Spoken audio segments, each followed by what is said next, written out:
Ici Europe 16h-18h sur Europe 1. Stéphane Bern et Mathieu Noël. 1. Historiquement vôtre. Tous les jours, dès 16h, historiquement vôtre vous raconte l'histoire sans se la raconter. Elle nous raconte des histoires sans jamais trahir la vérité. C'est Clémentine Portier-Kaltenbach. Aujourd'hui, Clémentine, lui, il a trahi. Vous nous racontez le roi Édouard VIII d'Angleterre, le roi au passé nazi avéré. Un documentaire diffusé il y a quelques jours en Grande-Bretagne vient encore de le prouver. Oui, en effet, Stéphane, mais enfin, voyez-vous, au lendemain de la guerre, on a retrouvé la 3e armée du général Patton, très précisément, a mis la main sur 6 tonnes d'archives. C'était des dossiers, des microfilms, des photos, etc. Il y avait tout un dossier sur les relations germano-britanniques et en particulier sur le duc de Windsor. Ce dossier, c'est le dossier Marbourg. Et son contenu a été examiné un peu tardivement, en 47, mais enfin, quand on a une masse d'archives pareille, il faut quand même du temps. Et en fait, on se rend compte que ce dossier Marbourg est tellement embarrassant pour la famille royale britannique que le secrétaire général, le secrétaire aux affaires étrangères et son homologue américain décident sa destruction totale. Autant dire que les sympathies nazies d'Édouard ne constituent en rien un scoop. Ce que nous savons déjà, c'est ça qui est intéressant, c'est dans ce documentaire, est-ce qu'il y a quoi que ce soit de nouveau? Alors ce qu'on sait déjà, c'est oui que Édouard était très germanophile. Rappelons pour ceux qui l'ignoreraient encore que les souverains britanniques sont allemands, sont d'origine allemande depuis 1714. Ce sont des Hanovre et des Saxe-Cobourg-Gotha. Et pendant la guerre de 14, le 17 juillet 1917, exactement, vous connaissez tout ça par cœur, Stéphane. Mais il avait changé de nom. Bien sûr. Pour s'appeler Windsor, voilà. Parce qu'il faisait plus anglais. Ouais, c'est vrai, c'est fou. C'est parce qu'on pouvait pas tous les jours entendre que des jeunes soldats anglais mouraient sur le front de main allemande et que la famille royale anglaise porte un nom allemand. Donc, en effet, une origine allemande. L'un des cousins préférés d'Édouard est son cousin germain Karl, duc de Saxe-Cobourg-Gotha. Et que fait-il, ce brave monsieur, à la veille de la guerre de 40 ? Il est officier supérieur chez les SS. Il vient très souvent à Londres voir son cousin chéri Édouard. Et de sorte qu'Hitler est informé de tous les entretiens de Karl et Édouard. Et c'est par qui ? Par Ribbentrop. Qui était l'ambassadeur de l'Allemagne nazie Donc ça, Londres. Sont des choses bien connues. Ces sympathies pro-nazies d'Édouard, il approuve le combat d'Hitler contre le communisme. Il prend position pour un rapprochement anglo-allemand, ce qui va lui valoir une colère noire de son père, Georges V, qui alors est encore en vie. Il apprend aussi, il y a une célèbre... En fait, c'est un film, c'est pas du super mythe, je sais pas ce que c'était, c'est comme genre de film où on le montre en train d'apprendre à Élisabeth à faire le salut nazi quand même. Cette image est incroyable. Il est dans le parc de leur château et on voit la future reine Élisabeth faire le salut nazi. Bon. On sait aussi que... Elle a moins de 10 ans, aussi. Oui, bien sûr. Ah non, mais bien sûr. Elle est absolument pas consciente de ce qu'elle fait. Mais enfin, c'est quand même son cher tonton chéri qui lui fait faire ça. Après avoir abdiqué le 11 décembre 1936 par amour pour Wallis, il choisit d'aller se marier chez un sympathisant nazi notoire, Charles Bedeau. Au château de Candé. Exactement. Donc, mariage le 3 juin 1937. Charles Bedeau, lui, était reçu par les plus hauts dignitaires nazis, Goebbels, Ribbentrop, Göring, et il a aussi un chalet à Berchtesgaden, comme Adolf Hitler. Dans les cadeaux de mariage de Wallis et Édouard, une petite boîte en or gravée, cadeau d'Adolf Hitler. Le voyage de noces se fait en Autriche. Alors on passe par Venise, là Édouard fait le salut fasciste devant une foule de curieux.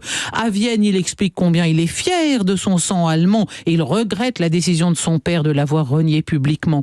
Le couple est invité au cours de ce voyage de noces en Allemagne, par Hitler. Ils sont reçus par Charles Bedeau et Ribbentrop.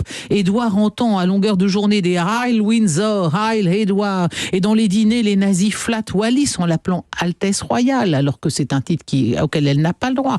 Le sommet de la rencontre au cours de ce voyage de noces, c'est bien sûr le Nid d'Aigle à Berchtesgaden, le 22 octobre 1938. Au bout d'1 heure et demie d'entretien, le duc est convaincu du pacifisme d'Hitler. Il est vraiment visionnaire. guerre. Et durant ces 14 jours en Allemagne, les Windsor ont été choyés, chouchoutés, reconnus. En fait, ils ont été utilisés pour promouvoir le régime nazi. Alors, qu'est-ce qu'on fait d'un gars pareil quand la guerre éclate? Parce que si jamais l'Allemagne envahit le pays, il pourrait très bien faire valoir son droit d'aînesse, remonter sur le trône soutenu par les nazis. C'est quand même une bombe à retardement, cette histoire. Donc, on lui donne un rôle officiel, en fait, pour le contrôler. Et il est envoyé dans le nord de la France pour inspecter les défenses françaises. Il fait passer à Hitler par Bedeau une lettre dans laquelle il parle de la défense française dans le nord. Ça y est. Là, c'est bon, il est un traître, vraiment.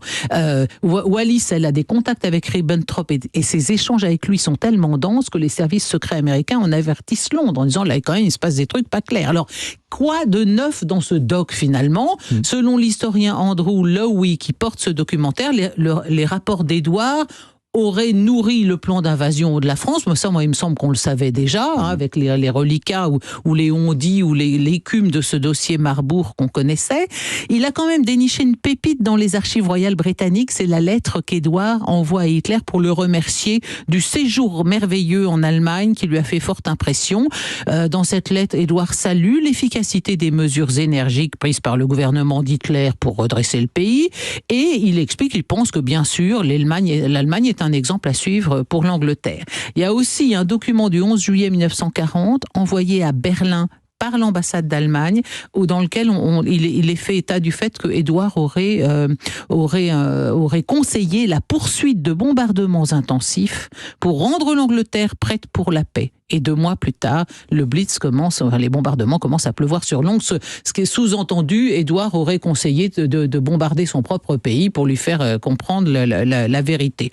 Enfin, dans ce documentaire de Channel 4, on évoque l'opération Willy, ce plan allemand pour le remettre sur le trône dès que l'Angleterre aurait rendu les armes. Et là encore, il me semble qu'on le connaissait aussi déjà. Alors là, voilà ce que dit finalement, pour conclure, l'historien français, cette fois Kersaudy, à propos d'Édouard. Il a été lamentable du début à la fin, mais cela n'en fait pas un agent nazi, ni même un sympathisant. Il a d'ailleurs refusé de se rendre en Allemagne, qui a même tenté de le faire venir de force après le déclenchement de la guerre. Patriote, il l'était, mais si mal avisé qu'il en devenait dangereux. Churchill l'a très vite éloigné en le nommant gouverneur des Bahamas. Voilà ce qu'on fait. Il a fini comme ça, gouverneur des Bahamas? Pendant Il n'a pas fini, mais pendant la guerre, il est revenu. Et quand ils sont partis aux Bahamas, ils ont fait une halte aux États-Unis parce que Wallis voulait se faire son lifting, si vous voulez. Voilà un ménage qui avait une haute conscience des charges, des priorités du moment. Oui. C'est pas joli tout ça, Stéphane. C'est pas mes copains. Non, mais c'est pour ça aussi que à côté de ça, vous avez vu le film Le discours d'un roi. Ah, ça c'est magnifique. Et où on a vraiment, Georges VI a vraiment tenu haut les couleurs du royaume. Donc c'est vrai qu'on l'a poussé vers la porte de sortie. C'est un peu le vilain petit canard, comme il y en a toujours dans les familles. Mais enfin, quand il est destiné à présider aux destinées d'une nation et justement, en pleine guerre, bien sûr. C'est ça. Donc la belle histoire d'amour pour laquelle il abdique, c'est quand même un peu gros. Oui. En tout cas, merci Clémentine, vous restez impérativement avec nous car le quiz arrive. 16h-18h sur Europe 1. Historiquement vôtre.